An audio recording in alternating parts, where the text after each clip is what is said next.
चलिए तो हमने आपको नॉन एलिलिक जीन इंटरेक्शन में कौन कौन सा इंटरेक्शन पढ़ा दिए नॉन एलिलिक में, कोई बताएगा तो जल्दी से। नॉन एलिलिक में complementary gene interaction, supplementary gene interaction, epistasis में डोमिनेंट एपिस्टासिस और रिसेसिव एपिस्टासिस। और कोई बताना चाहेगा कि एलिलिक जीन इंटरेक्शन में कौन कौन सा इंटरेक्शन मैंने आपको पढ़ाया?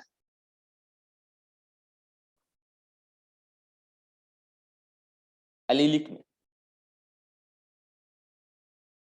इनकम्प्लीट कोडोमिनेंस, मल्टीपल, लिथल वाला एग्जांपल वाला और इलेक्ट्रॉनिक जीन। इनकम्प्लीट डोमिनेंस पढ़ाया, कोडोमिनेंस पढ़ाया, मल्टीपल एलील पढ़ाया और प्लियोट्रॉपी पढ़ाया। ठीक है, तो उधर कितने हो गए? Incomplete dominance, codominance, multiple allele और प्लियोट्रॉपी कितने हो गए? 4 उधर हो गए। अब इधर आ जाओ नॉन एलिलिक जीन इंटरेक्शन में। इधर में आना है आपको कॉम्प्लीमेंट्री जीन इंटरेक्शन पढ़ाया, सप्लीमेंट्री पढ़ाया, एपिस्टेसिस पढ़ाया और आज पढ़ाऊंगा पॉलीजेनिक इनहेरिटेंस। यही है जेनेटिक्स का मेन जो कोर पार्ट है पोस्ट मेंडलिज्म का, यही है। अब इसके बाद फिर पोस्ट मेंडलिज्म का अगला सेगमेंट शुरू होता है, जो कि मैंने आपको कल भी बोला था। अभी मैं पॉलीजेनिक इनहेरिटेंस अभी पढ़ाऊंगा। इसके बाद जो सेगमेंट शुरू होता है उसको मैंने बहुत अच्छे से लास्ट ईयर बहुत अच्छे से मैंने ऑलरेडी पढ़ाया है, तो वो मैं आपको रिकॉर्डेड ही सजेस्ट करूंगा। हाँ, लेकिन मैं उसका डेली वाइज मैं शाम वाला क्लास या सुबह वाला एक क्लास तो लूंगा ही डेली। ट्रांसपोर्ट इन प्लांट वाला प्लांट फिजियोलॉजी खत्म करेंगे तो आपको मैं एक ही क्लास लूंगा अगले 10 दिनों के लिए, और आपको 10 दिन में वो सारे वीडियो कंप्लीट करने होंगे एनी हाउ। और उसका जो भी डाउट होगा, हो सकता है उसमें कोई क्वेश्चन आपसे ना बने, स्क्रीनशॉट मेरे को भेज देना, ना बने तो उसका जो भी डाउट होगा और उससे रिलेटेड वाइवा मैं डेली प्लांट फिजियोलॉजी क्लास में 5 मिनट 10 मिनट में दूंगा वाइवा में और आपके डाउट पर, तो वो आपको कंप्लीट करना है। और अभी मैं पॉलीजेनिक इनहेरिटेंस को समाप्त करके ही छुट्टी दूंगा। अगर विवेक तुम्हारा टाइम हो जाए तो तुम चले जाना, कोई बात नहीं है, ये कोई बहुत बड़ा टॉपिक और हार्ड टॉपिक नहीं है, आराम से रिकॉर्डेड डिस्कशन में आ जाएगा। एक बात और, इसके आगे जो भी टॉपिक है मैं कुछ भी सोच समझ कर ही रिकॉर्डेड सजेस्ट करता हूं, ठीक है। वो आपको 101% समझ में आएगा, क्योंकि वो इस तरीके से ही पढ़ाया गया है कि अगर आपको इसके उसके पहले का सेगमेंट आता है, मतलब कि आपको पोस्ट मेंटलिज्म में पॉलीजेनिक इनहेरिटेंस तक अगर पूरा कॉन्सेप्ट आता है तो फिर आपको उधर कोई समझने से रोक नहीं सकता है। अगर आपको यही सेगमेंट नहीं आता है जो आपको इधर मैंने लाइव कराया है, तो फिर वो सेगमेंट नहीं समझ में आएगा, ठीक है। हाँ, ये हो सकता है कि उधर कई सारे न्यूमेरिकल्स भी उधर भी कराए गए हैं रिकॉर्डेड में, तो हो सकता है कोई न्यूमेरिकल आप उसका अप्रोच नहीं समझ पा रहे हो या आप उसको दूसरे अप्रोच से भी करने का कोशिश कर रहे हो, तो वो आप मेरे से डिस्कस कर सकते हो। ऐसा थोड़ी कि आपका लाइव क्लास बंद कर रहे हैं, तो जो दूसरा टॉपिक का लाइव क्लास चलेगा आप उसमें वो मेरे से डिस्कशन कर सकते हो। लेकिन मैं आपको एक डेडलाइन दूंगा, उस डेडलाइन के अंदर अंदर आपको वो जेनेटिक्स चैप्टर कंप्लीट खत्म करना ही होगा। मर जाना लेकिन चैप्टर कंप्लीट करके मरना, एनी हाउ कंप्लीट करना होगा। स्पेशली अभिषेक को गाइडलाइन दे रहा हूं, नहीं तो मैं तुम्हारा सारा काला सच तुम्हारे गार्जियन के सामने खोल कर रख दूंगा। एनी हाउ आपको उस डेडलाइन के अंदर उस चैप्टर को कंप्लीट करना ही होगा, सभी को बता रहा हूँ, स्पेसिफिकली राजेश्वरी ऑल्सो, क्योंकि ये पिछले 3 महीना में एक बायोमोलिक्यूल कंप्लीट नहीं कर पाई है, ठीक है। तो ये मैं स्पेसिफिकली बता रहा हूँ। हाँ, ऐसा नहीं है कि मैं 2 क्लास ले भी रहा हूँ और आपका एक रिकॉर्डेड भी चलवा रहा हूँ, नहीं, एक क्लास का मैं टाइमिंग घटा रहा हूँ आपके लिए, तो आपको उसी टाइमिंग में आपको जेनेटिक्स चैप्टर कंप्लीट करना है। फिर इसके बाद मैं प्लान कर रहा हूँ कि हमारा प्लांट फिजियोलॉजी और जेनेटिक्स खत्म होते ही मैं आपको ह्यूमन फिजियोलॉजी का रिमेनिंग टॉपिक और फिर उधर प्लांट बोटनी का जो है कुछ टॉपिक बचा हुआ उन सबको फिर मिल लूँ, ठीक है। लेकिन मेरा प्रयास ये होगा कि जल्दी से पहले जेनेटिक्स खत्म हो जाए तो बायोटेक्नोलॉजी भी पढ़ा दूं लगे हाथ, क्योंकि जेनेटिक्स से काफी रिलेटेड है, ठीक है। तो चलिए ये सब बात हो गई, आपको मैंने बता दिया पूरा आगे का क्या कैसे है। ऐसा नहीं है कि आपको रिकॉर्डेड समझ में नहीं आएगा, 100% आएगा। लाइव क्लासेस है, वो रिकॉर्डेड नहीं है, लाइव क्लासेस का रिकॉर्डिंग है, ठीक है। चलिए, तो अब हमारा अगला टॉपिक है पॉलीजेनिक इनहेरिटेंस। तो मैं आपको एक बार पूरा ब्रीफ कर देता हूं कि अभी तक आपने क्या क्या पढ़ लिया है। स्टार्टिंग से मैं आपको एक बार पूरा ब्रीफ करता हूं, तब आता हूं पॉलीजेनिक इनहेरिटेंस पे।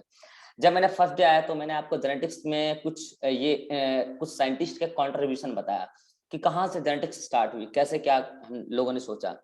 फिर मैंने आपको कई सारे जेनेटिकल टर्म्स बताए जो कि बहुत इंपॉर्टेंट था चैप्टर को समझने के लिए, और आप देखे होंगे उन जेनेटिकल टर्म का हर लेक्चर में यूज हुआ है, हर लेक्चर में यूज हुआ है।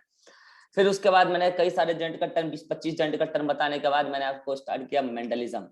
फिर मैंने आपको 1 वीक तक मेंडलिज्म ही पढ़ाया। मेंडलिज्म में मैंने आपको monohybrid cross, dihybrid cross और ट्राई हाइब्रिड क्रॉस तक पढ़ाया। सभी के फिनोटाइपिक रेशियो जीनोटाइपिक रेशियो बताया और सभी पर बेस्ट धुआंधार न्यूमेरिकल्स हमने लगाए। फिर इसके बाद मैंने आपको एट लास्ट मेंडलिज्म पढ़ाने के बाद कई सारे फार्मूला बताए, कॉमन फार्मूला। अगर आपको गैमीट का फार्मूला चाहिए तो 2 की पावर है, आपको फिनोटाइप का फार्मूला चाहिए, टोटल फिनोटाइप कितना आएगा 2 की पावर है, जीनोटाइप कितना आएगा 3 की पावर है, टोटल जाइगोटिक कॉम्बिनेशन कितना आएगा 4 की पावर है। ये सब हमने देख लिया था। फिर हमने आपको इस दौरान डायहाइब्रिड में कई सारे ट्रिक वगैरह भी बताए। फिर हमने लास्ट में मेंडल के कुछ स्पेशल क्रॉसेस भी पढ़े जो कि बैक क्रॉस कहलाता था, बैक क्रॉस और रेसिप्रोकल क्रॉस। बैक क्रॉस में मैंने आपको 2 स्पेशल क्रॉस बताए, एक आउट क्रॉस और एक टेस्ट क्रॉस। टेस्ट क्रॉस और आउट क्रॉस दोनों का रेशियो भी बताया और इंपॉर्टेंट ज्यादा टेस्ट क्रॉस है। फिर मैंने आपको रेसिप्रोकल क्रॉस पढ़ाया और रेसिप्रोकल क्रॉस में मैंने आपको 2 एक्सेप्शन बताया, cytoplasmic inheritance and sex linkage and एक और क्या था, हाँ साइटोप्लाज्मिक इनहेरिटेंस। ठीक है, तो ये हो गया आपका रेसिप्रोकल क्रॉस। तो क्या होता है साइटोप्लाज्म इनहेरिटेंस में क्यों रेशियो चेंज कर जाता है रेसिप्रोकल क्रॉस का, वो आपको साइटोप्लाज्म इनहेरिटेंस में आगे पढ़ाया रिकॉर्डेड में, वो आपको पता चल जाएगा। ठीक है, सेक्स लिंकेज में भी आपको पता चल जाएगा। यहाँ जाके हमारा मेंडलिज्म खत्म हो गया था। फिर हमने स्टार्ट किया था पोस्ट मेंडलिज्म और मैंने पोस्ट मेंडलिज्म का आपको एक ब्रीफ हिस्ट्री दिया था कि हम इसमें कहाँ कैसे सोच पाए, मेंडलिज्म के वर्क को दोबारा लोगों ने पढ़ के कैसे सोचा। फिर हमने यहाँ से स्टार्ट किया पोस्ट मेंडलिज्म में allelic gene interaction. Allelic gene interaction में मैंने आपको इनकम्प्लीट डोमिनेंस पढ़ाया, कोडोमिनेंस पढ़ाया, मल्टीपल एलिलिज्म पढ़ाया, फिर मैंने आपको प्लेयोट्रॉपी पढ़ाया और इसी दौरान मैंने मल्टीपल एलील पढ़ाने के दौरान ब्लड ग्रुप का डिटेल कॉन्सेप्ट्स पढ़ाया, डिटेल। ठीक है, फिर इसी दौरान मैंने आपको प्लियोट्रोपिज्म पढ़ाने के दौरान मैंने आपको सिकल सेल एनीमिया का डिटेल कॉन्सेप्ट पढ़ा दिया। ठीक है, ये सब बात मैं इसलिए बता रहा हूँ क्योंकि आपको पता चले कि मैंने अदर चैप्टर की भी कई सारी चीजें यहाँ पढ़ा रही है। जैसे ह्यूमन हेल्थ एंड डिजीज में मैं सिकल सेल एनीमिया नहीं पढ़ाने वाला हूँ, कई सारे लोग वहां पढ़ाते हैं, मैं नहीं पढ़ाने वाला हूँ। ब्लड वाले चैप्टर में मैं आपको ब्लड ग्रुप नहीं पढ़ाने वाला हूँ, ये सब मैं आपको बता दे रहा हूँ अभी। ठीक है, तो फिर ये हमारा एलिलिक इंटरेक्शन खत्म हो गया प्लियोट्रोपिज्म के साथ। फिर हमने नॉन एलिलिक इंटरेक्शन उठाया, उसमें मैंने आपको पहले कॉम्प्लीमेंट्री जीन इंटरेक्शन पढ़ाया, फिर मैंने आपको सप्लीमेंट्री जीन इंटरेक्शन पढ़ाया, फिर उसके बाद मैंने आपको एपिस्टेसिस में डोमिनेंट एपिस्टेसिस और रेसेसिव एपिस्टेसिस पढ़ाया। यहां तक हमारा पार्ट फिनिश्ड है। आज मैं पॉलीजेनिक इनहेरिटेंस आपको पढ़ा रहा हूं और उसके बाद मैं इस चैप्टर में लाइव आपसे विदा लूंगा। आपको रिकॉर्डेड देखना है, रिकॉर्डेड में अवेलेबल करा दूंगा, रिकॉर्डेड ऑलरेडी अपलोडेड है, बस इस प्लेलिस्ट में मैं उसको ऐड कर दूंगा एडिट करके थोड़ा सा। ठीक है, क्योंकि नेम अच्छे से एडिट नहीं है उसका, टॉपिक वाइज ऐड कर दूंगा। ठीक है, तो ये आपका पूरा चैप्टर फिनिश हो गया।